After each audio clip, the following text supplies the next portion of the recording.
सम्मानित धम्म प्रेमियों, जय भीम, नमो बुद्धाय।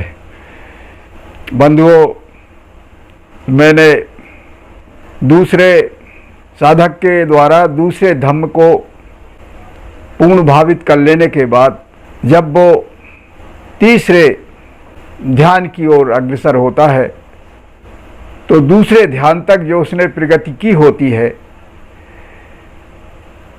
उसकी व्याख्या मैंने पिछले एपिसोड में की है और वह व्याख्या आवश्यक थी, क्योंकि जो भी समझदार लोग हैं, जो भी सम्यक श्रद्धालु हैं, उनको ये शंका हो सकती थी कि क्योंकि अभी हम साधक की बात कर रहे हैं, जो इसको पढ़ेंगे समझेंगे वो अभी वो साधक नहीं है, वो सीख रहे हैं, समझ रहे हैं। इसलिए उनके लिए आवश्यक है कि उनके दिमाग में कोई अगर प्रश्न उत्पन्न हो रहा है तो हमारा धर्म बनता है कि हम उसकी व्याख्या करके उनको बताएं। तो दूसरे एपिसोड में मैंने जो कुछ भी दूसरे ध्यान तक उनकी ध्यान में प्रगति हुई वो कैसे हुई, क्या उसके लिए आवश्यक है, वो विस्तार से मैंने समझाने की कोशिश की। आज मेरा विषय है तृतीय ध्यान की व्याख्या करना। बंधुओं, तथागत ने तीसरे ध्यान की परिभाषा इस प्रकार प्रस्तुत की है। पतिया च विरागा, उपेक्षो च विहरति, सतो च संपजनो, सुखं च कायेन,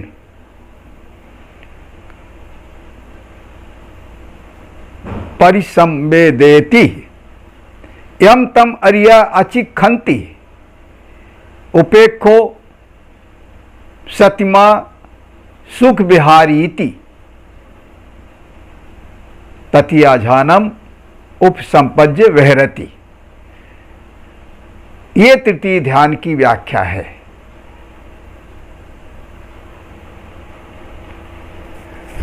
बंधुओं,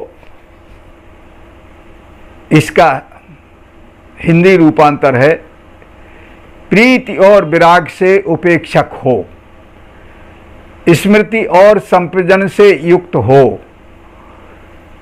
काया से सुख का अनुभव करता हुआ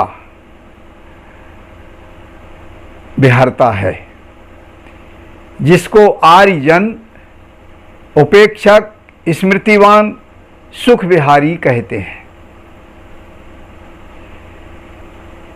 ऐसे तृतीय ध्यान को प्राप्त हो साधक विहरता है, ये इसका अर्थ है। अब मैं समझ रहा हूं कि इतने से आप तृतीय ध्यान को नहीं समझ गए होंगे, क्योंकि तीसरे ध्यान का एक एक शब्द अपने में गंभीर ज्ञान से समाहित है, गंभीर ज्ञान भरा हुआ है, और उसको समझने के लिए यह आवश्यक है कि उस गंभीर ज्ञान की प्रस्तुति आपके सम्मुख की जाए। बंधुओं, पतिया च विरागा, पतिया का तात्पर्य है प्रीति।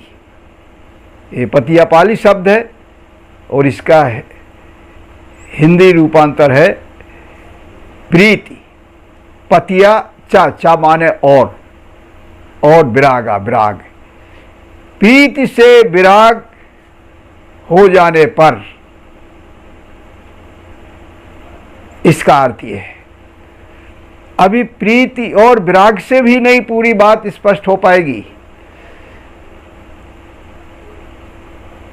प्रीति और विराग,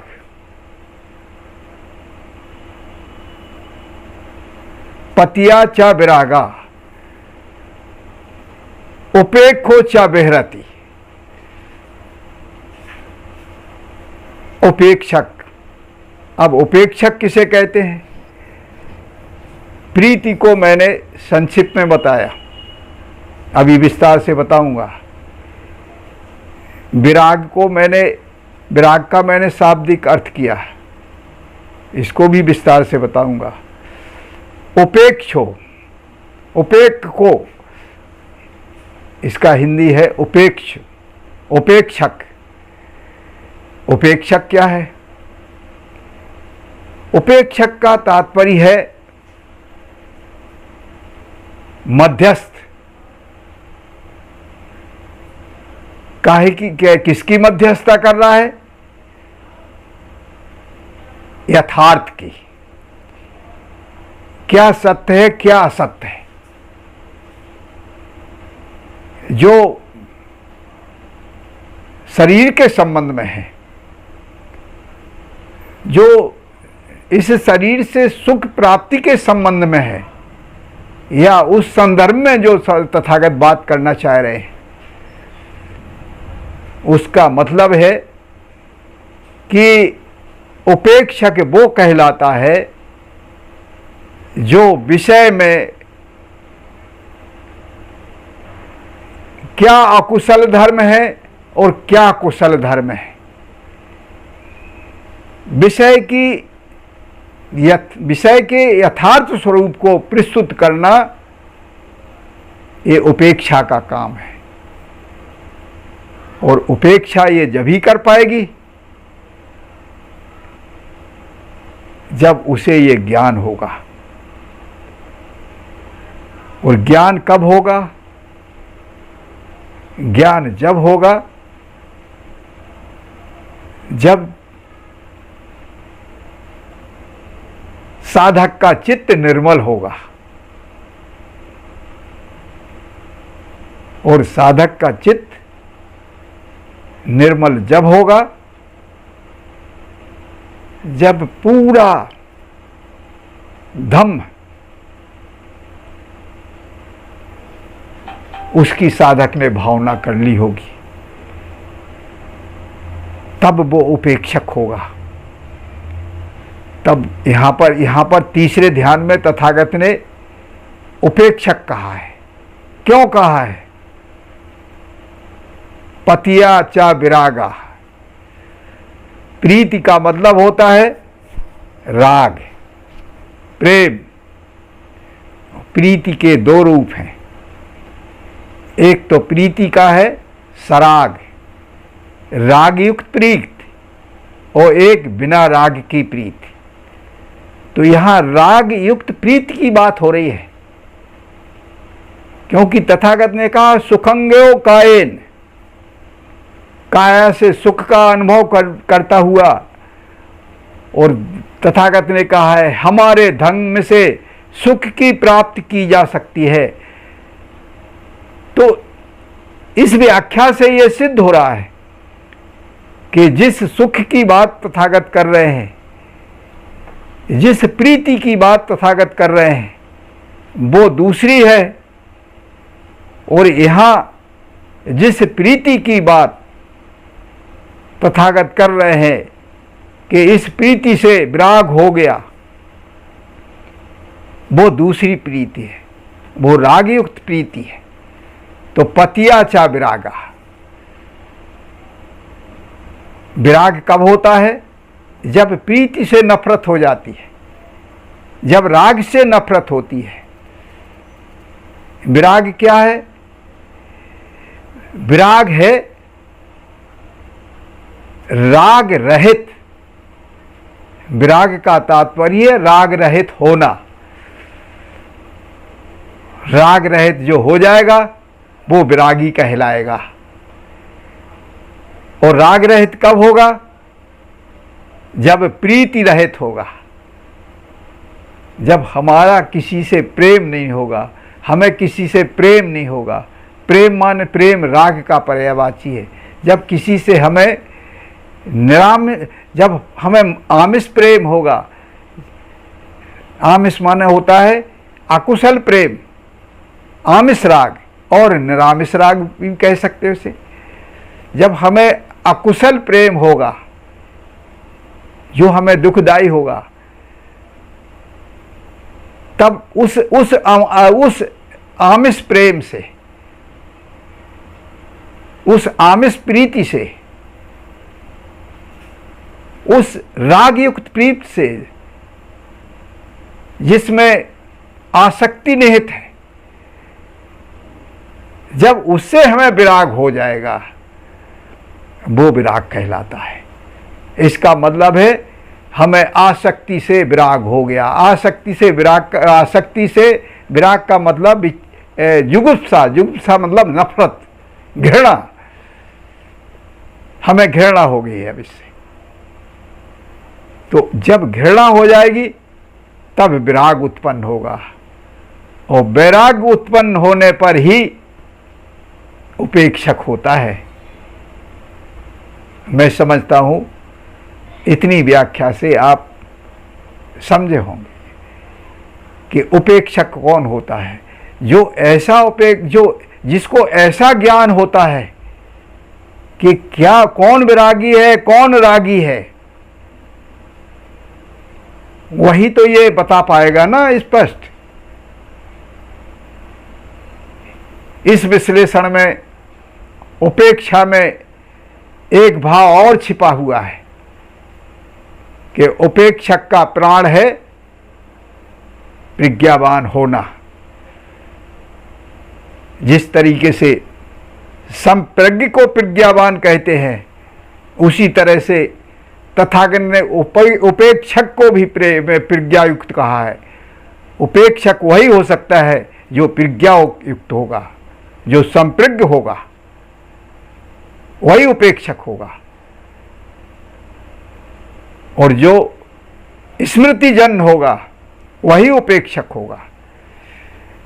ये इसमें इतने उसमें ये छिपा हुआ है कि जब तथागत ने जब वो सबसे बड़ी पंचायत कर रहा है, जब वो देख रहा है, जब आप मैं स्पर्श की तरफ ले जा रहा हूं आपको, संभवतः पाठक गणों को ये पूरा संभवतः ज्ञान ना हो, लेकिन ये तमाम के ये शब्द हैं, इनका प्रयोग करना समझाने के लिए आवश्यक है। अगर हम स्पर्श को भी समझाने लगेंगे तो फिर विषय बहुत बढ़ जाएगा। इसलिए आगे के एपिसोड में हम कोशिश करेंगे स्पर्श को समझाने की। जो हमारे सतत अध्येता हैं, जो समझने की कोशिश कर रहे हैं, उनके लिए ये फायदेमंद होगा। ये तो स्पर्श जब स्पर्श होता है और उस समय साधक इंद्रिय संयम से उपेक्षक की स्थिति में होता है, और वो चित्त को निर्मल करके दूसरे ही ध्यान में, आप समझ गए होंगे कि अवितक्कम अविचारम समाधिचम, बिना वितर्क विचार के, और साधक ने विषय के यथार्थ को समझ लिया, बिल्कुल देर नहीं लगी। ये उपेक्षा वो प्रथम ध्यान में भी है और ये उपेक्षा द्वितीय ध्यान में भी है, लेकिन प्रथम ध्यान में लड़खड़ाती हुई है। जैसे कि समाधि भी है प्रथम ध्यान में और द्वितीय ध्यान में भी समाधि है, इसी तरह से स्मृति और उपेक्षा प्रथम ध्यान में भी है, द्वितीय ध्यान में भी है। लेकिन प्रथम ध्यान में ये लड़खड़ाती हुई, क्योंकि बिना स्मृति और संप्रजन के हम कुछ समझ ही नहीं सकते, साधक कुछ समझ ही नहीं सकता है। इसलिए इसका ज्ञान तो उसे होना ही चाहिए, तभी वो आगे बढ़ पाएगा। तो बंधुओं, पतिया चा विरागा उपेक्षो चा विरहति। प्रीति दो प्रकार की होती है, मैंने बताई आपको कि एक राग युक्त और एक बिना राग के। उपेक्षा को भी विस्तार से बताया। बंधुओं, उपेक्षा 10 प्रकार की होती है। 6 अंगों वाली उपेक्षा, विहार की उपेक्षा, 7 बोधांग की उपेक्षा, वीर की उपेक्षा, संस्कार की उपेक्षा, वेदना की उपेक्षा, विपස්සना की उपेक्षा, मध्यस्थ होने की उपेक्षा और ध्यान की उपेक्षा, विशुद्धि की उपेक्षा। तो कुल 10 ये उपेक्षाएं हैं जिनकी साधक उपेक्षा करता है। बंधुओं, इन उपेक्षाओं को समझना, इनकी व्याख्या करना, ये भी एक गंभीर विषय है। अभी हम तृतीय ध्यान की ही व्याख्या कर रहे हैं। आगे का है जिसकी व्याख्या हम करने जा रहे हैं, वो शब्द है सतो च संपजनो। सतो का तात्पर्य है स्मृतिवान। अब साधक प्रीति से विरक्त होकर के, उपेक्षक होकर के विहार कर रहा है, वो स्मृतिवान हो गया है और संप्रजन हो गया है। स्मृतिवान और संप्रजन होना, ये साधक का चरम पर पहुंचना होता है। साधक अब पूर्ण रूप से सजग है। संप्रजन का तात्पर्य है संपूर्ण ज्ञान उसे हो गया है। संप्रजन में भी प्रज्ञा समाहित है। संप्रजन वही होता है जो संप्रज्ञ होता है, और स्मृतिवान वही होता है जो प्रज्ञा से संपूर्ण ज्ञान सीख लेता है और उसको याद रखता है। वो स्मृतिवान होता है। तथागत ने संयुक्त निकाय में कहा है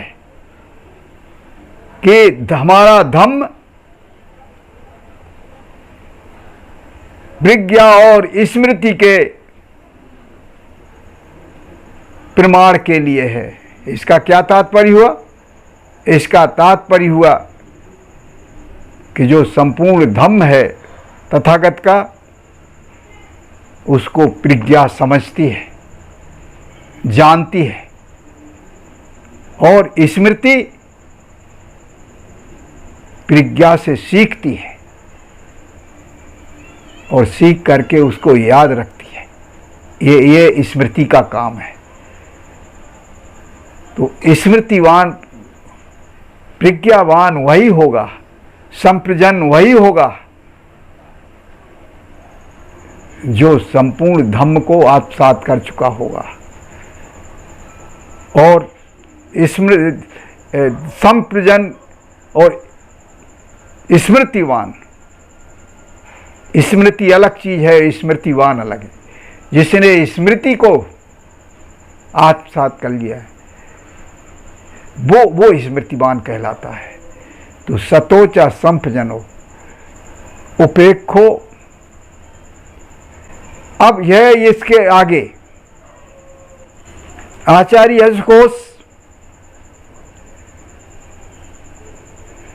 ये कहते हैं कि साधक स्मृतिवान तभी होगा जब वह संप्रजन होगा।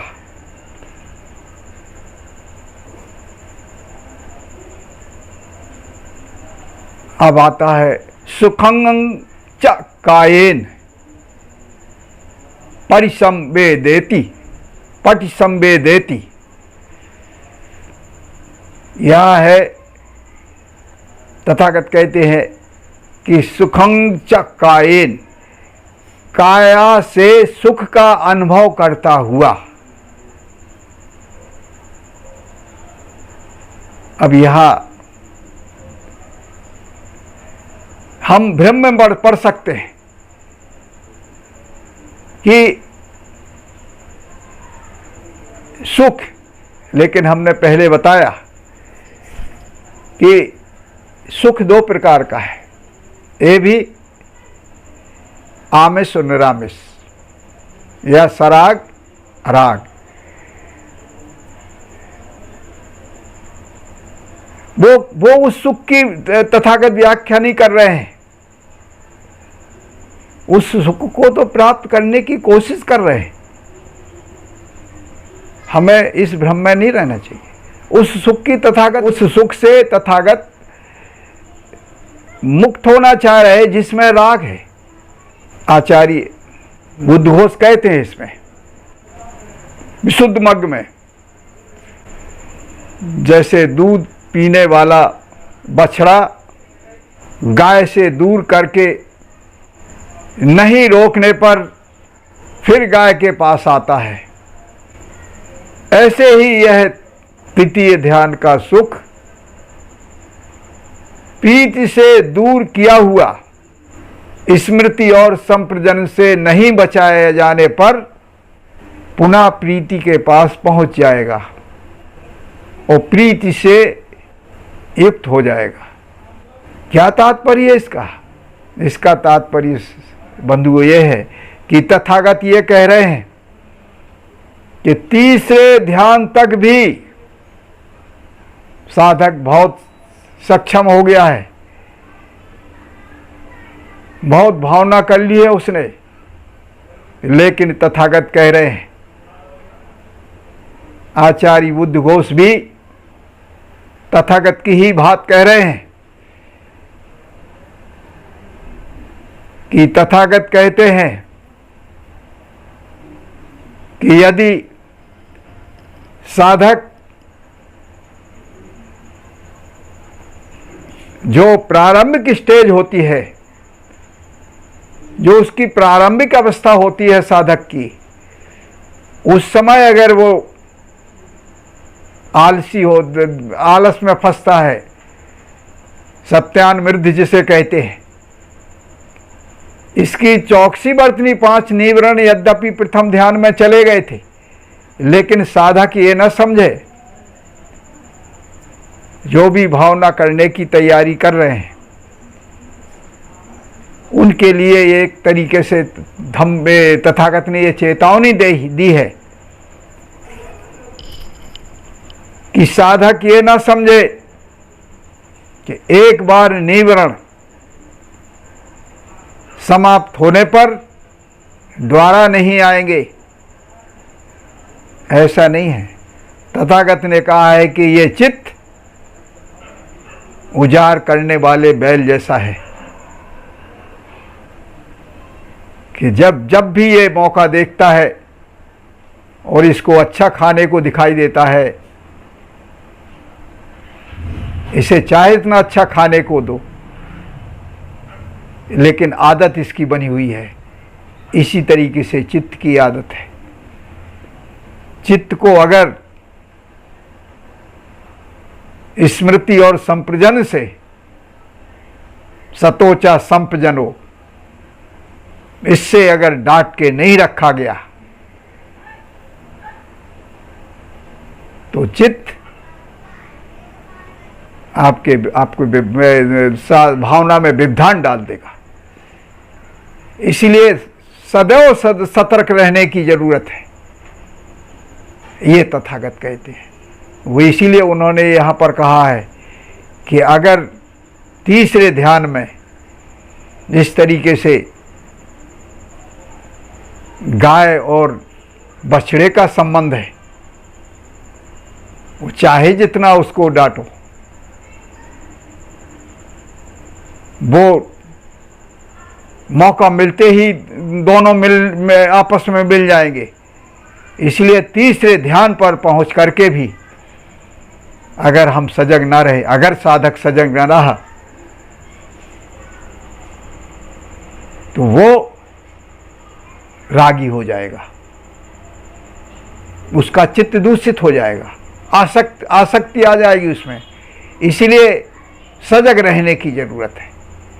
तथागत कहते हैं, उन्होंने मध्यम निकाय में कहा है बोधि राजकुमार सूत में कि जब मैं बोधत्व प्राप्ति के लिए तपस्या कर रहा था, 6 वर्ष तपस्या करते करते हो गया और मुझे बोधत्व ज्ञान नहीं हुआ, कुछ भी ज्ञान नहीं हुआ, शरीर बिल्कुल टूट गया। तो तथागत कह रहे हैं कि जब मैंने पूर्ण रूप से चित्त से अकुशल धर्मों को निकाल दिया, चित्त निर्मल हो गया और तपस्या की भी चरम बिंदु को छू लिया, इसके बाद भी मुझे कोई भी ज्ञान प्राप्त नहीं हुआ। तब तथागत कहते हैं कि मुझे ऐसा प्रतीत हुआ कि दुनिया के लोग मिथ्या धारणाओं में फंसे हुए हैं।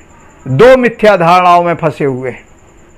एक धारणा तपस्या की धारणा है, शरीर को कष्ट दो, शरीर को मुसीबत में डालो, और दूसरी मिथ्या धारणा है भरपूर सांसारिक भोगों का उपयोग करो, वही सच्चा सुख है। मैंने उस समय सोचा कि नहीं, ये दोनों दृष्टियां मिथ्या हैं। मेरे दिमाग में, मेरे चित्त में उसी समय मध्यम मार्ग की उपज आई। तो बंधुओं, यहाँ तथागत को ये ज्ञान हो गया और उन्होंने तप को यहाँ पर और काम सुख को, दोनों को ही उन्होंने मिथ्या दृष्टि कह दिया कि दुनिया के लोग 2 अविद्याओं में फंसे हुए हैं। और उन्होंने मध्य का रास्ता निकाला कि नहीं, ना ये तपस्या से कोई हमें हल मिल सकता है, ना हम सुखों में, भोगों के सुखों में डूब करके हम सुख, असली सुख की प्राप्त कर सकते हैं। तथागत उस सुख की प्राप्ति यहाँ कहना चाह रहे हैं, सुखं च कायेन। यहाँ तथागत का इस सुख से मतलब है, अभी आप फिर समझें इसको, क्योंकि ये बहुत महत्वपूर्ण मुद्दा है।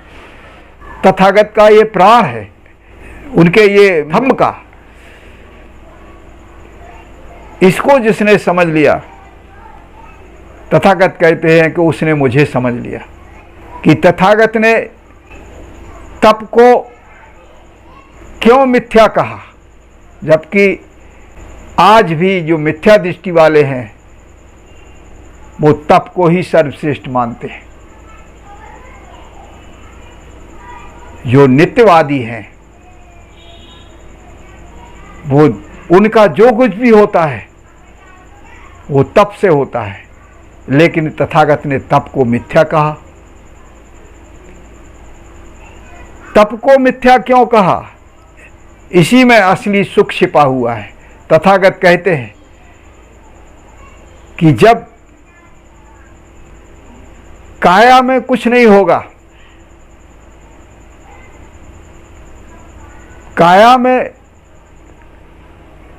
काया बीमार होगी, तो क्या हम कोई काम कर पाएंगे? नहीं कर पाएंगे।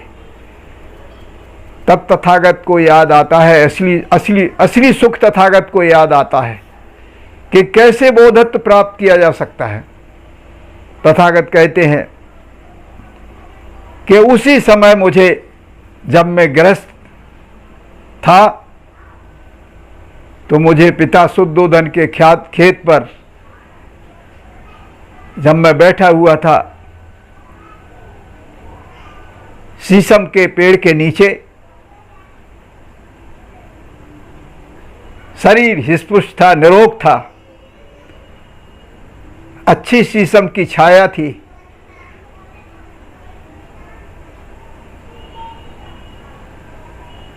सुंदर मन को मोहने वाली हवा चल रही थी। ऐसी स्थिति में मुझे प्रथम ध्यान उत्पन्न हुआ। तथागत ने वहां सोचा जब वो तप कर रहे थे और उन्हें बोधत्व प्राप्त नहीं कि क्या बोधत्व प्राप्ति का दूसरा रास्ता है?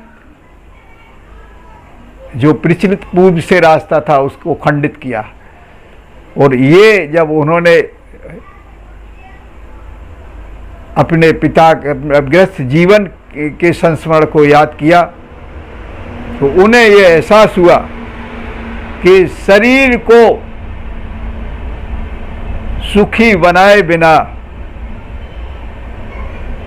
बोधत्व ज्ञान प्राप्त नहीं किया जा सकता है। अब ये है सुख। तथागत कहते हैं कि मैं सुखं च कायेन, मैं इस सुख की अनुभूति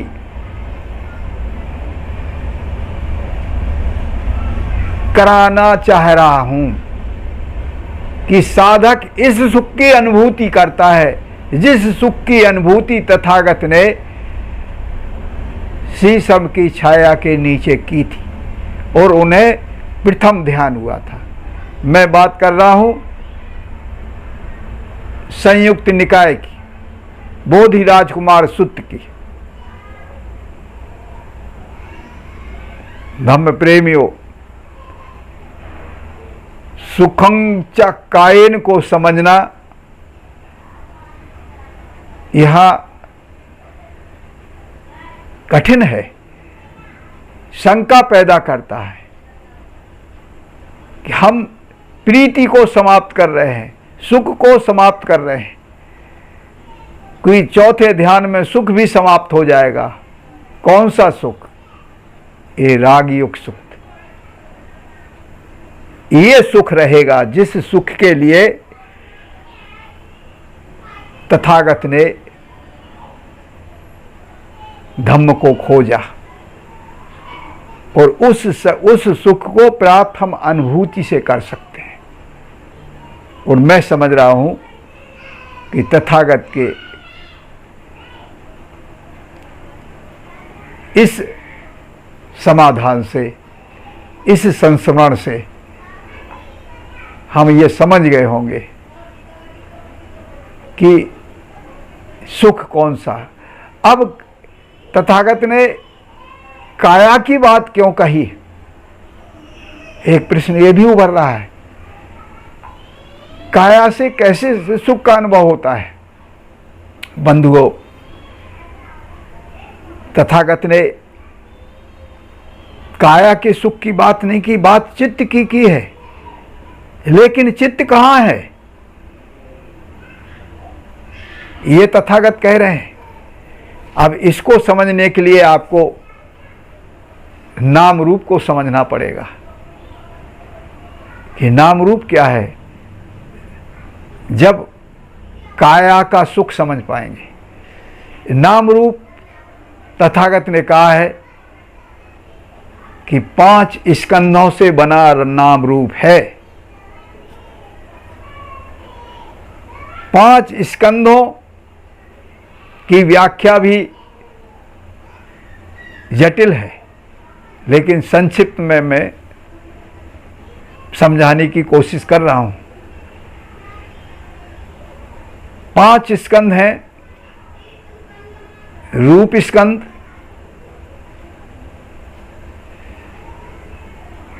वेदना स्कंध, संस्कार स्कंध, संज्ञा स्कंध, संस्कार स्कंध और विज्ञान स्कंध। ये 5 स्कंध हैं। तो रूप स्कंध ये 5 महाभूतों से बना है। वो 4 महाभूतों से बना है। 4 महाभूत हैं, पृथ्वी, जल, वायु और अग्नि। और वेदना, संज्ञा, संस्कार और विज्ञान, ये 4 स्कंध हैं जिनका कोई आकार नहीं है, रूप का आकार है। तो तथागत कहते हैं ये शरीर जो है वो इन 5 स्कंधों से बना है। और 5 स्कंद ये 2 भागों में बटे हुए हैं, एक नाम का है, एक रूप का है। रूप काय में रूप है और नाम काय में ये 4 है। यद्यपि विज्ञान जो हमारे अंदर, जो प्राणियों के अंदर चेतना है, उस चेतना का नाम विज्ञान है। ये पांचों मिलकर के ही ये एक रह पाते हैं। ये अलग होने पर ये नष्ट हो जाते हैं। तो तथागत क्या कह रहे हैं कि अगर हम दूसरा सुख कहते, चूंकि काय और नाम और काय दोनों मिले हुए हैं, दोनों मिले होने के कारण ये सभी इसकी अनुभूति करते हैं। इसलिए ये नाम काय रूप काय दोनों के लिए तथागत ने काय कहा है और ये सुख का अनुभव करते हैं। एक सुख का अनुभव नहीं कर सकता है। तो ये तथागत का जो जटिल दर्शन है, इसकी व्याख्या करने की मैंने कोशिश की है और जड़ तक जाने की कोशिश की है। तथागत ने यहीं पर नित्य और अनित्य को मिथ्या बता दिया है। हमारे जो साधक हैं, जो धम्म की बात करते हैं, वह भी अभी नित्य और अनित्य के अंतर को नहीं समझ रहे हैं। वो तथागत कहते हैं कि 5 स्कंद के अलावा कुछ नहीं है। ये मैं इंसान नहीं हूं, मैं बुद्ध हूं, मैं मनुष्य नहीं हूं, ये तथागत कहते हैं। मैं बुद्ध हूं, मैं 5 स्कंद का लूथड़ा हूं, हाड़ मास का लूथड़ा है हर इंसान। जब 5 स्कंद ही सब कुछ है तो छठवें के लिए यहाँ जगह नहीं है, यहाँ नित्य के लिए कोई जगह नहीं है। और ये नित्य को चित्त से निकालना ये मिथ्या दृष्टि है, ये विचिकित्सा है। विचिकित्सा संशय है। ये अगर ये संशय हमारे दिमाग से नहीं निकलेगा, ये नित्य की धारणा हमारे दिमाग से नहीं निकलेगी, तो हम बुद्ध के दर्शन से सुख की प्राप्ति नहीं कर सकते। जरूरी है कि इन सिद्धांतों को हम समझें। इन सिद्धांतों को समझे बिना हम तथागत के धम्म में आगे नहीं बढ़ सकते। तो बंधुओं, सुखं च कायेन यम तम अरिया अचिखंति। यम तम का मतलब है इस प्रकार श्रेष्ठ लोग, विद्वान महापुरुष, महान लोग, बुद्ध आदि अचिखंति, जानकर समझकर उसकी प्रशंसा करते हैं। अचिखंति का मतलब है जो इन गुणों से समाहित है, उसकी तथागत और अन्य आर्य लोग प्रशंसा करते हैं। किन शब्दों से? कि ये सतिमा है, स्मृतिवान है, उपेक्षो सतिमा सुख बिहारी थी। ये उपेक्षक है, स्मृतिमान है और यह सुख बिहारी है। इसी को उपेक्षक कहते हैं, इसी को स्मृतिवान कहते हैं और इसी को सुख बिहारी कहते हैं। इन शब्दों से प्रशंसा की है। तो उपेक्षक यही तथागत कहते हैं कि उपेक्षक ये जो हमारे साधक हैं, जो हमें समझने वाले हैं, जिन्होंने हमें समझ लिया है, वही उपेक्षक है। जिन्होंने हमारे धम्म को आत्मसात कर लिया, वही स्मृतिमान है। सीख लिया और समझ लिया, और वही उन्हीं ने सुख की प्राप्ति कर ली। ये सुख है जो तीसरे ध्यान का उद्देश्य है। इस सुख की अभिव्यक्ति करना है। ततिया झानम उपसंपज्य विहरति। इस प्रकार तृतीय ध्यान उत्पन्न होने पर साधक विहार करता है, भिक्खु विहार करता है, और वो सुख का अनुभव कर रहा है। तो बंधुओं, यहाँ पर मैंने तृतीय ध्यान की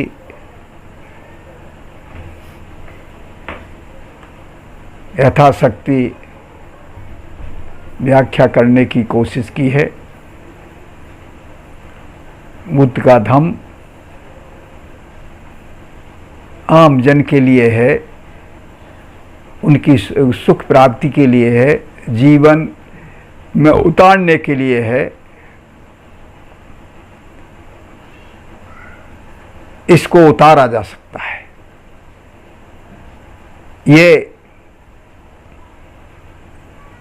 पहली बार पढ़ेंगे, दूसरी उसकी भावना लगातार करेंगे तो निश्चित तौर से इस धम्म को आत्मसात किया जा सकता है। और ये विशुद्ध वैज्ञानिक धर्म है, विशुद्ध सुख की ओर ले जाने वाला धम्म है, हमारे क्लेशों को समाप्त करने वाला धम्म है। मैंने ऐसे धम्म की व्याख्या की। अब मैं अपनी अपनी व्याख्या को यहीं विराम दे रहा हूँ। जय भीम, नमो बुद्धाय। बुद्धं शरणं गच्छामि, धम्मं शरणं गच्छामि, संघं शरणं गच्छामि। बुद्धं शरणं गच्छामि।